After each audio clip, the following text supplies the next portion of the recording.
like and subscribe to the channel. Hi, I'm Freya, aka Belle from Beauty and the Beast, and I'm here to tell you the story of how in the space of 2 weeks I am now filming 264 or more videos dressed as Belle. A few months ago, or a month or two ago, I was a full-time student getting ready to sit my GCSEs, super nervous. I should be sitting one right now. I'm not, I'm dressed up as Belle. But yeah, then coronavirus came and got those cancelled for me. So I left school very early. I think it was a month or two earlier than I should have been leaving, which was quite hard considering I had to say goodbye to a lot of my friends and I haven't seen any of them for months now, which is very hard. It wasn't a great time, to be honest. I was also due to be in a show in late March, Beauty and the Beast. If you can't tell, I was cast as Belle. I was supposed to be in that with BR and LL Dance, my dance schools, and unfortunately that had to be postponed until autumn. This set, which is so beautiful, is actually from the show that I was supposed to be in, or will be in, and it's the Beast's library. And this is another wall, which I think has got a hole in it. Yeah, it does. And that is the cage, which I and Maurice get locked in, but we've covered that over. And then we've got the rose, and then down here we've got Chip and Mrs. Potts, and then my book. So yeah, we've got this gorgeous scenery which just makes it. But yeah, I just had this beautiful gown sitting in my wardrobe that was handmade by my mum, and I thought, what a waste, to be completely honest. The hair and the makeup and the scenery takes so long to set up. The dress itself is quite heavy, so standing up for extended periods of time is not the most fun, but it all made it completely worth it to see everyone's reactions and how happy I made these children. A lot of them had had birthday parties cancelled because of COVID-19, and they were literally at home with their immediate family, which isn't a bad thing, but they had a princess party booked, or they were going to meet Belle and they couldn't, and some of these parties were still charging for messages which people had already paid for. So they came to the page and I made the messages and everyone was so grateful, which it just makes it all worth it. I've had a couple of videos back from parents, and just to see all the little kids' faces is honestly, I think, my favourite thing. I had a video back from one girl and she just sang along the entire time with me, and she blew me a kiss when I blew her a kiss, and she responded to everything I said, which is amazing. After I'd done all of my general messages, I had about 40, and all of my birthday messages up to a certain date, I made a second post. That one blew up just the same. I got another 100 requests on that one. That took me up to about 240, and I was still commenting on other people's posts.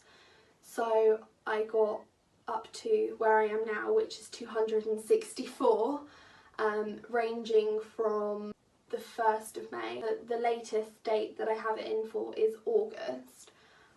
So I've got them all over and they're all on a spreadsheet now. I've now made my 200th video, yay me, and along with that I've made a story time, which is about 10 minutes long, where I read Beauty and the Beast. I have made a general birthday message, which will be going up today, and a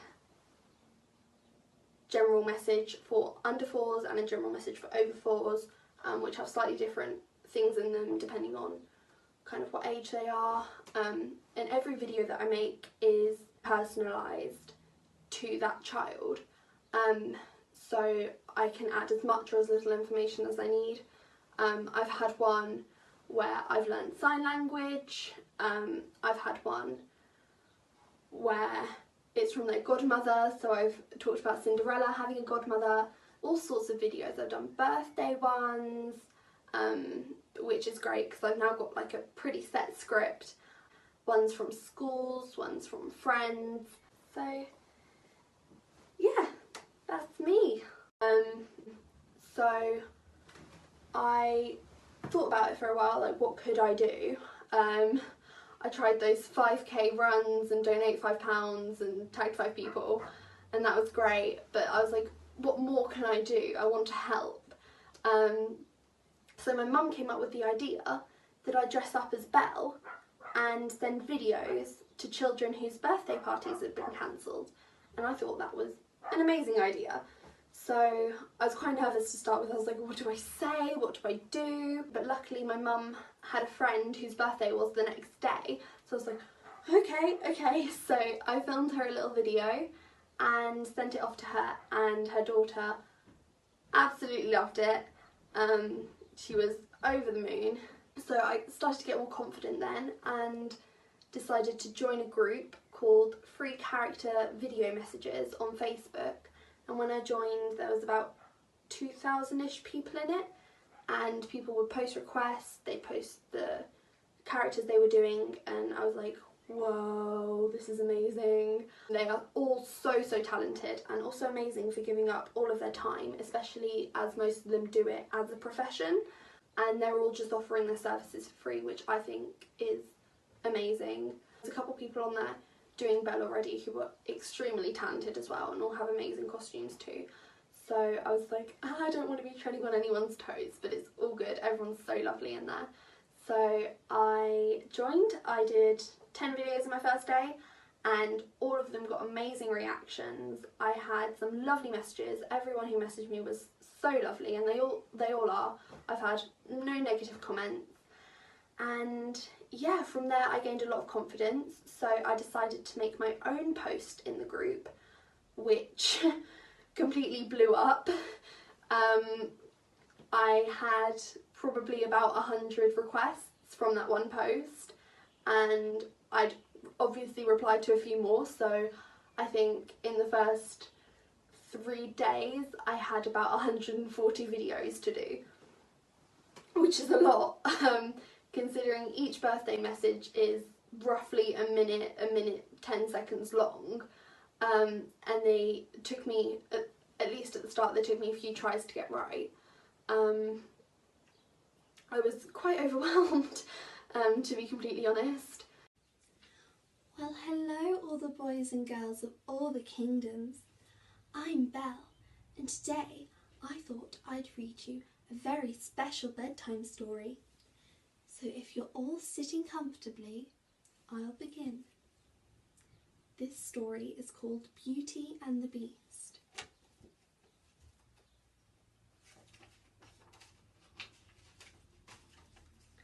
One cold evening, a poor old woman knocked at the door of a castle in a forest. A handsome prince answered. The old woman asked for a place to stay in exchange for a beautiful red rose. The prince was disgusted by the woman's appearance and turned her away. Suddenly, the woman magically changed into a beautiful enchantress. She turned the selfish prince into an ugly beast and cast a spell on everyone in his castle. For the spell to be broken, the prince would have to learn to love and be loved in return before the last enchanted rose petal fell. A beautiful, kind girl named Belle, that's me, lived nearby in a village. Belle was smart and loved to read books about exciting adventures. Gaston wanted to marry Belle because she was so beautiful. But unlike any other girls in the village, Belle wasn't interested in Gaston. She knew he was vain and only really loved himself. Belle's father, Maurice, was an inventor. One day, Maurice and his horse, Philippe, headed off to a fair with his newest invention. Maurice and Philippe soon got lost in the dark, scary forest. Philippe became frightened and threw Maurice to the ground, then ran away. Maurice struggled alone through the woods and came upon a castle gate. He pushed the gate open after narrowly escaping a pack of angry wolves. Maurice entered the castle. It was unlike anything he had ever seen. The people in the castle had been transformed into enchanted objects. Lumiere, the candelabra, and Cogsworth, the clock, greeted Maurice and made him feel welcome. Suddenly, an angry beast barged into the room. He was not happy to find a stranger in his castle.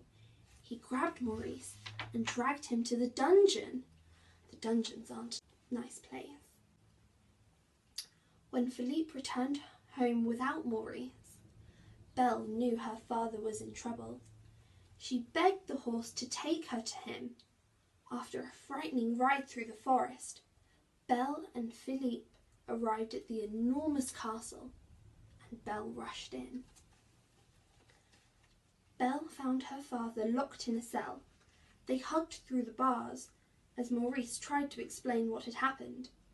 They heard loud footsteps coming towards them. It was very scary. The beast was furious when he saw another stranger in his castle. Belle was terrified, but pleaded with the beast to release her father. "Take me instead," she begged. She promised to stay with the beast forever in exchange for her father's freedom. The beast agreed. Maurice returned to the village. He told Gaston and the other villagers about the beast. He begged everyone to help him rescue Belle, but they all thought he was crazy. Back at the castle, the beast offered Belle a bedroom instead of a cold cell. "You can go anywhere you'd like, except the West Wing," he warned. Belle was outraged by the beast's behaviour and sad that she would never see her father again. The beast left, and to Belle's surprise, the objects in her room started to talk. A kind teapot named Mrs. Potts and her son Chip tried to make Belle feel better. Belle's new friends invited her to the dining room for an extravagant feast. "Be our guest," exclaimed Lumiere. The spoons danced, the napkins twirled, and the bottles popped their corks. Belle couldn't believe her eyes. It was amazing. After dinner, Belle explored the castle. Despite the beast's warnings, she entered the forbidden wing, where she found the beast's enchanted rose. The beast grabbed the rose before Belle could touch it. "Get out!" he roared. Belle was terrified. She ran out of the castle and found Philippe, but they didn't get far. The woods were too dark and dangerous. Hungry wolves soon surrounded them. Belle was in trouble. I was very scared. Suddenly, the beast arrived. He fought off the wolves with his bare hands and saved Belle. The wolves fled, but not before the beast was badly injured. Belle returned to the castle with the beast and tended to his wounds. "Thank you for saving my life," she said. She was truly grateful for the beast's help. "You're welcome," said the beast. After that, Belle and the beast spent a lot of time together. The beast showed Belle his enormous library, Look, I'm in it now. And Belle taught him to be patient and use good manners. Belle began to see the beast differently. She saw that he had a kind heart. The beast was also learning to care for someone else other than himself. He hoped that maybe one day the spell could be broken. One evening, the beast invited Belle to a special dinner. He remembered to use good manners, just as Belle had taught him. After dinner, they danced in the grand ballroom. Their feelings for each other grew even stronger. The beast asked Belle if she was happy. "Yes," said Belle, "but I wish I could see my father again. I did miss him terribly." The beast gave Belle a magic mirror. In it, Belle could see whatever she wished, and when she looked, an image of Maurice appeared. He was lost in the woods, and he looked sick and weak and in need of help. "You must go to him," said the beast sadly. He released Belle as his prisoner and gave her the magic mirror so she would remember him. Belle found her father and took him back to the village, but Gaston told everyone that Maurice was crazy and should be sent away. "How mean!" "He thinks he's seen a beast," shouted Gaston. To prove her father wasn't crazy, Belle showed Gaston the beast in the magic mirror. Gaston was shocked. He convinced the villagers that the beast was dangerous. He locked Belle and Maurice in their own cellar. Then he gathered a group of people and set out to attack the beast. The angry mob found the castle and marched inside. The enchanted furniture and dishes fought off the nasty intruders. Gaston searched the castle for the beast. Back in the village, Belle managed to escape from the cellar. She rushed to the castle to stop Gaston. Gaston had found the beast and was ready to attack. At first he was very sad that Belle had left, but to his surprise, Belle returned. He regained his confidence and started to fight back against Gaston. But the beast was badly hurt. Belle tried to comfort him. "You came back," he said, struggling to speak. He was happy to see Belle, despite the pain. Belle laid her head on his chest and began to cry. As the last enchanted rose petal was about to fall, Belle whispered, "I love you." Just then, something magical happened. The beast rose into the air. Rays of sparkling light hit the ground. The beast began to transform. His claws turned into hands and his fur disappeared. He was human again. The spell was broken. Belle saw that the beast was actually a prince. She was amazed. "Belle, it's me," declared the prince. She felt his soft hair and rubbed his smooth face. She looked deeply into his eyes. "It is you," she exclaimed. Belle and her prince joyfully danced together. Their love for each other had broken the spell. Mrs. Potts, Lumiere, Cogsworth, and the other enchanted objects changed back to their human selves, and they all lived happily ever after. Wasn't that a beautiful story? And it teaches so many good lessons, like to never judge a book by its cover because they might actually be a prince. And always use your manners. Well, I think it's time to go to sleep now, boys and girls. So goodbye.